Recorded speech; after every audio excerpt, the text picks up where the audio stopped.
Hello again, everybody. It's time once again for Bobby Mills Independent Sports Talk, brought to you by Cornhusker Toyota Honda. I'm Bobby Mills. We have the one and only Jim Langen right there. E.W. Eric Williams on my right. Zach Mayhew behind the camera. He's the video man. And Tina Martinez in the shadows watching baseball. Once again, we're going to talk about high school football, guys. And Jimmy's all fired up. He's got a real formula for you here. Well, I was a doubter, but not after talking to you. Well, I'm Boy, you research. You do the research. I'm telling you. And it's about the Islanders, isn't it? Well, the Islanders and Kearney High both Yeah. are going to gain some points. But what happened in Class A, what happens is there's 4 levels. Yeah. And it's very critical if you're 7-2, 8-1, or 9-0. And not for you so as much as the people you play. And that's worth the 50 points for a win and 36 for a loss. Big Well, gap. because of that, Kearney High will win this week. They're playing a team. They're playing, I think, Yeah. and they'll win that game, and we'll make them 7-2, which gives Grand Island 3 more points. Creighton Prep, I believe, is playing somebody very poor this week. Creighton Prep 6-2, and I hopefully I'm right about that when I'm doing this. I'm doing this kind of on the fly here.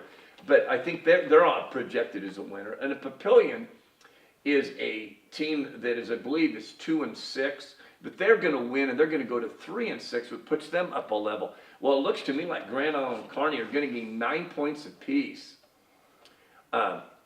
if Grand Island would win. And if Grand Island doesn't win, they're still going to get their 9 points from Hangers. Yep. And Kearney's only going to get 6 points from the Hangers, but they could get up as much 9 if Grand Island would win. Well, if Grand Island wins, they're going to get 50 for the win. Grand Island probably could get as high as a 5 or 6 seed, depending on how some other games go. And sometimes you can't project a winner on some of that. Some of that, you just don't know who's really going to win. No. But in Class A high school football, it would just be a major upset if a team like a 1-7 team beats a 6-1 team or 7-1 team, and we're kind of in agreement with that. Right. Yeah. If Kearney would lose their game, that would be a that'd be a big shock. shocker. Yeah. I mean, obviously, something like that. Now, Grand Island and Southeast, that's going to be a barn burner this week, I think, Right. here in Grand Island. And both those teams right now are sitting 2-3 in their districts. You're looking at, if you're Grand Island, where do you want to be as far as seeding? If you win that one, you really don't want to be in that 5 seed, because then you're going to be on the north side. You want to try to get maybe even a 6 seed at that point, so you can maybe avoid Omaha North and then come through on that bottom side of the bracket. It'd be interesting to see how that goes. But let's say they do lose and the situation comes up, we could have Kearney Grand Island Part 2 this season again too. So interesting on what happens with that senior high team against Southeast. Yeah, it appears to me that if Grand Island does lose to Lincoln Southeast, and unless there's some major upset, Kearney will be ahead of them by just 2 points. Like, I think it came up 371 to 369, or whatever that number would be. Yeah. And if Grand Island would win, there's no way Kearney can catch Grand Island. So Grand Island could be the 6 seed. It looks to me like Kearney's going to be an 8 seed. So they both host then. And but Grand Island, actually, there was one scenario where they could be almost a 5 seed. So, and what happened again, like I said, they changed the way the state formula is. And they did that a few years ago, where you actually get points for 7-2, 8-1, and 9-0, and it used to be just 3 segments. Where to go, and that's still the way it is in 8-man. Yeah, I think it's a good deal though. But I never realized Grand Island had that many Hangers that could give them points. Mm-hmm. I don't want to see him a 9 seed or an 8 seed. I'd rather see him up there as a 6 seed. So, any predictions about that Grand Island Lincoln Southeast game? That's the first one we want to talk about, because I'm going to pick Grand Island because of their passing attack. Now, I don't know how Lincoln Southeast has been the last couple of weeks with their throwing game, but yeah, I don't know what Southeast really has, but like you said, the aerial attack that senior high has had for the last 3 or 4 weeks has just been out of this world right now. There's a lot of big plays being made from those wide receivers, but then you've got the dangerous threat in Kinney on the other side, on the defensive side of the football too. So I'd probably give the edge again to senior high. It is senior night, so you're going to have a little bit more in that as well, and plus both teams are going to be motivated, obviously, but senior high somehow finds a way to get the kids motivated, and they'll know the scenarios, and they'll let them know of, hey, this is what could happen, and this is where we want to be. So I would be in agreement that senior high might come out with a win Friday night. Who thought they would be at this point at the beginning of the season with all the kids senior high loss from last year? Yeah, That's incredible job. We did say that, the Kearney High, and I remember talking a little bit about the Kearney High Grand Island game, that maybe these two teams, they need to get better, they need to forget about this game. This game's over now, you gotta move on. And I actually really think that both teams played a pretty good schedule. Kearney High had two really tough games, and they lost both of them. But they were in that Creighton Prep game. That thing was a shootout. I wish I would have been there. Yeah, and they were in that game. And actually, Grand Island's been in every game except for, like we said, the Omaha North game. Forgiven. But what's that? Forgiven. Yeah, right. Jeez. But you're right about that. But it's kind of interesting too, is to me, Grand Island. If they could be a 5 seed, they could get to play a 12 seed, which would be a pretty good chance to win. And when you're sitting there, Grand Island and Kearney both being 8 and 9 seeds, then you got to win one game. I mean, you're really not looking ahead to Omaha North. You got to take care of business right now. And if they beat a 12 seed, and then they play a 4 seed on the road, that'd be a game that Grand Island could win.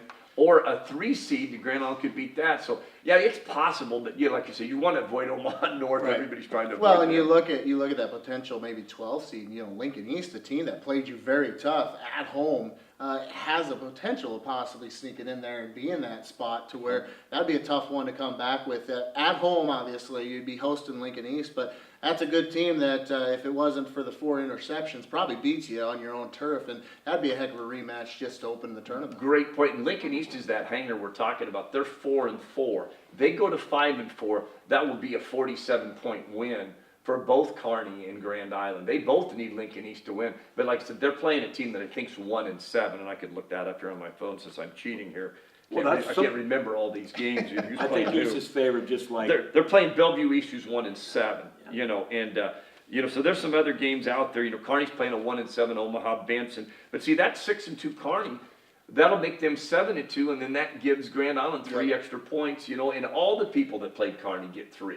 So it does affect, 8 other schools too, or 7 other schools other than Grand Island, And all of a sudden, certain people become fans of a different team that they've hated for all year. Well, one thing this year in the playoffs that they have the district set up so that in 4 districts, 3 teams get to go. The top 3 teams in the district get to go. So there's only 4 wild cards. But this year it did work out where those 3 were kind of dominant. Yeah. And if you looked, I think there's a district with Grand Island was in it with Pius X and so if they could get 5 teams out of that district to be in that, and looks like those teams, don't you think will be the 13, 14, 15, and 16 Yeah, seed? I think Pius is going to sneak in there probably as a 15 or 16 seed. But yeah, I mean everybody in that district, Omaha North all the way down to Pius could get in, which is phenomenal. And how tough of a district it is, and then to only have really 1 loss in that district, and that's beat Omaha North. Yeah, and that's what's kind of unfair a little bit for Kearney High is the fact that they went 7-2. Yeah. Grand Island, if they win, goes 7-2. But because of the people that Grand Island played. They don't look at the head-to-head, which if you had just a committee and said, hey, how are we going to do this? These are the teams in the playoffs. The committee would go back to the head-to-head and would have a lot of trouble giving Grand Island a seat over Kearney when they both have identical records. Now, if Grand Island would have gone 7-2 and Kearney 5-4, then I could see that. But I said, that you compare the two and they go right back to head-to-head. And they've done that before, like in the NCAA basketball committee. But at least we're having playoffs and it's a good format. And you can look ahead and see, but you can't control how the other people on your schedule and how good they are and what their record's going to be. Well, and it still makes it for a crazy last week of the season too. I mean, some of the times you could almost know what's going on by week 8, but in week 9 there's still so much that can be bouncing around that is still pretty good, and I like that for that format reason purposes. Yes. Good And there's deal. probably only one team, there's probably only 1 slot left. I think the number 16 seed is the only one that's probably open right now. We were talking about the Kinney kid from Grand Island. I used to coach with his mom at Ravenna. She used to coach volleyball at Ravenna, and her dad coached, her father, Claire Boroff, football coach at UN at Kearney State College for years, very successful. I had some football theory class with him, and he taught me one thing. One time I remember him, I would ask a question, and he looked at me and he said, hey, you know, your job as a coach is to give your kids the best opportunity to win. And I thought, you know, hey, and when I took that in basketball, and I coached basketball, and sometimes we slowed the game down a little bit. Well, yeah. We were trying to give our kids that I was coaching the best opportunity to win. It stuck with me. I think I learned that in about 1980 in class, and it stuck with me all those years. I think that's pretty good advice. Of course, he's a pretty sharp fella. Yeah. And then again, so are you, Jim. Yeah, So- I don't know about that. What about Class B? Northwest is, you know, playing York for the chance to get in the playoffs. York's banged up, lost a fullback, lost a quarterback last week. I think Northwest can get in. I don't know if they can get in with a loss. I think they still can. I'm not sure. I think they can too. The only bad thing is I think you're making that trip out to Scotts Bluff again, possibly. Or McCook. you Or know, either way. McCook or Scotts Bluff. Either way, it's going to be a tough task. But I do think that they can get in even with a loss, and it's definitely going to be tough to get a win against York, obviously. But Northwest, I do think will have postseason berth on their hands. The one team that I'm really looking for here in the area is Hastings. Can they sneak one out or not? That would be the one. Who do they question. play this week? Holdridge. Holdridge. I think. Yeah, I mean, that's going to be a huge game. If they win, are they in? I don't know. They're going to be right on that bubble. I think They need I some think help, and you know who they're need gonna some play help. though, right? If they get Yeah. in, Elkhorn South. Will they be the 16th seed? Yeah, they would so. probably be. But how big would that be for that Oh. program? I mean, even if it is against Elkhorn South, Yep. to be able to get into postseason play for Hastings, I think would be huge. But they're going to need a lot of help, I think, and it'll be interesting to see how that works out this week, and if they can get in on Saturday. You know, the other thing they did change in the playoffs in Class A was the homes. Whoever has the higher seed always gets to host. Yep. That's not true in some of the lower classes where they try to switch it around Yep. and say, hey, if you didn't host last time, that way everybody gets a chance to have a home game. You know, they're trying to let them have. And, you know, it's good that eight man could make their own decisions about their 32 teams, even though there's only 53 schools that play like I know. D1. And, you know, so what it means is they only got an 8-game schedule though, right? Yep. So it gives them their 9th game, and those other Yep. 20 schools are probably tired of playing anyway. I don't want to speak for all No, 20. seriously. But some of them are going, hey, I don't know how bad we really wanted to play that game. And except like you said, hey, one thing about it, Hastings gets to play in the state playoffs, and that's a step forward. Yeah. And sometimes you make the best of a bad situation. And they can talk about, hey, no one's giving us a chance. No one thinks we have a chance. You know, Yeah. hey, sometimes just find a way to get a first down or a field goal or something and score. But they got to take care of business first. Holdridge isn't that bad of a football team. Their No. record's not great, but they played people tough. close. They've been, played Grand Island Northwest pretty tough. I think that was a game that was very Oh. close. And there's been They should have won it. Right. And how about Gibbon this week? Coming up and giving Donovan Trumbull all they wanted. We talked about that I district. knew they would do Well, that. they got some players back. They were injured early in Is the that season. right? They lost some good players against Hershey. Jeez. Waited and got back and then played Donovan Trumbull, went down to that 2-point conversion play late. So what an exciting game that is. So when we start talking about some of these 1-7 teams against these 6-2 teams and we're not giving them a chance, maybe we need to take a back step. Maybe they're saying something like, hold it, we got a couple linebackers back, we got Like this spoiled. new quarterback back, we're gonna be a spoiler, you better come to play today. That was a great thing for Gibbon.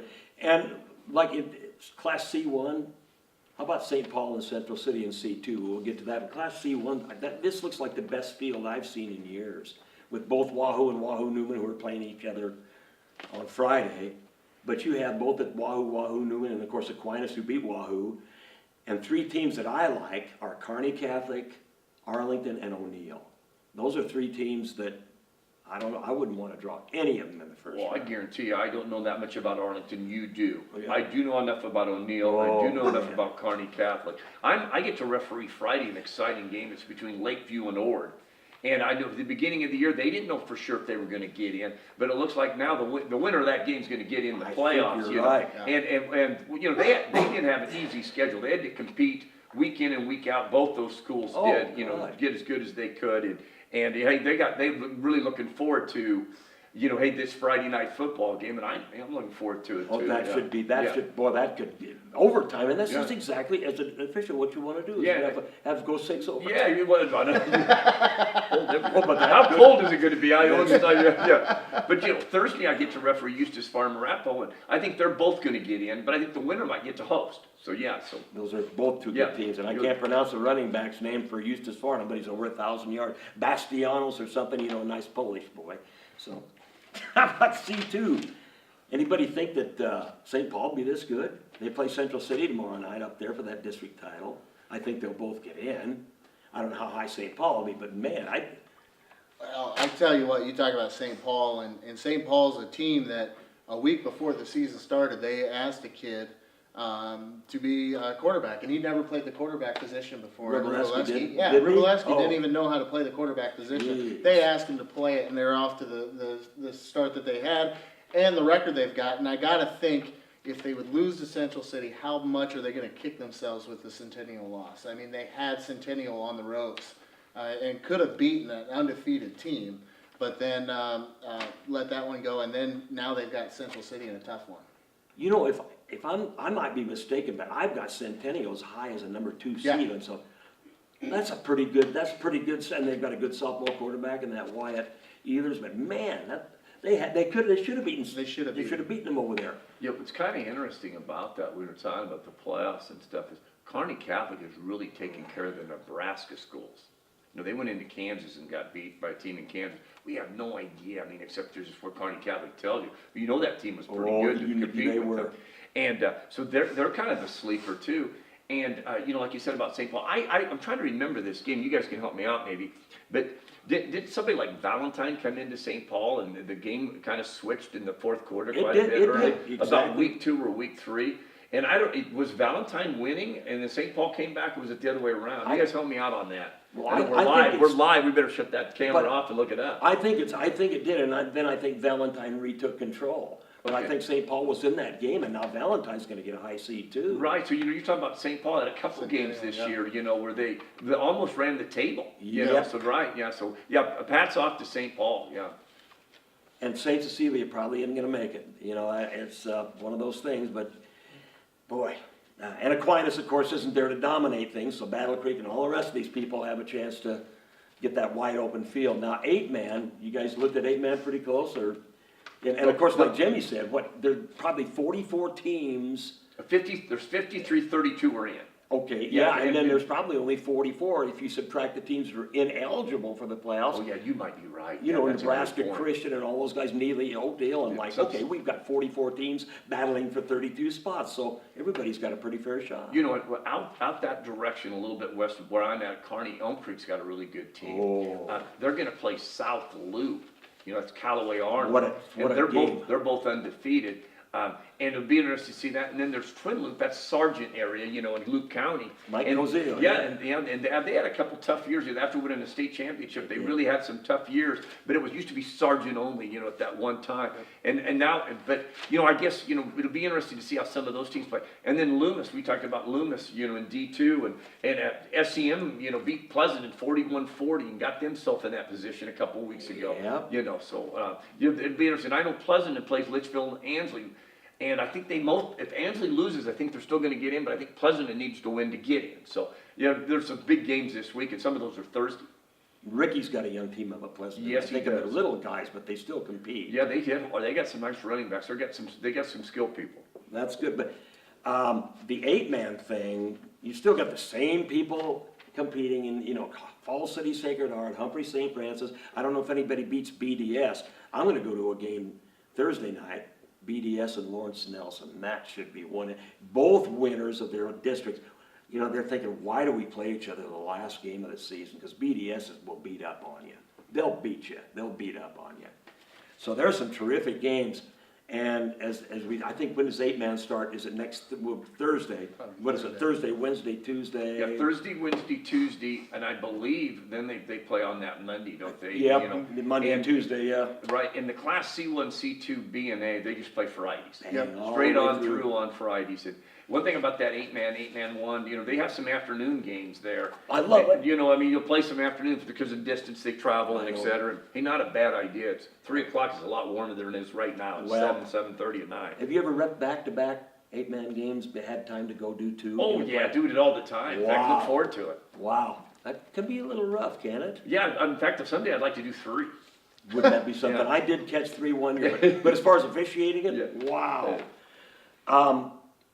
I was gonna mention one more thing. Oh, just one more thing about this 8-man thing, Jimmy, and you were talking about teams that, you know, gonna slip in there. They might have gotten beat the week before by 40 or 50 points, the same team they're meeting in the first round of the playoffs. If you talk to those kids, do you think they wanna not play? No, they wanna play. You know, They still wanna play that game because even if they improve by a touchdown, it's worth it, isn't it? yeah, and there's been some situations where a player's been injured, or they didn't have him, or they kept him out. I remember a few years ago, in the 1980s, I believe, Ansley went over to North Loop, Scotia. I think the story was that, you know, they're giving this kid, you know, blood transfusions on the way over on the bus, you know. Like But that anyway, figure. yeah, they got beat 45-0 by North Loop, Scotia, and turned around and beat them 40-6 Oh, in the first round of the playoffs. You remember that? Yes, Yeah. I do Yeah, remember. and like I said, like I'm pretty sure the blood transfusion story wasn't good, but it made it pretty. But one player in 8-man makes a huge difference. Ooh. And anybody that's ever been in a junior high football game, sometimes whoever has the best one player, he wins. And if that guy gets hurt or something happens, he goes out, you know, or he just takes off a couple plays and sits out. Then the whole offense works a lot better for that team. It's kind of interesting. Usually- 8-man football sometimes I like that. Definitely that wins 6-man. And it's, you know, definitely the quarterback is usually the guy that you don't wanna go out, so. Yeah, when he played quarterback, linebacker, Oh, and then there he's you go. kicking off, turning punts. Yeah, you probably want that guy. Yeah, 6-man is definitely not, yeah, you don't want that to happen, but anyway, we covered a lot of playoff stuff here, it all starts, next Wednesday, of course, like Jimmy said, get out and see a football game, there's games on Thursday and Friday, all over the place, more on Friday, but, I don't have to ask where you're gonna be Friday, probably, so. All right, thank Jim Lang and Eric Williams, we talked a little football, we're gonna be back a little later to talk a little volleyball on the Bobby Mills Independent Sports Talk, brought to you by Cornhusker Toyota, for Zach Mayhew, Bobby Mills, we'll see you to talk about volleyball.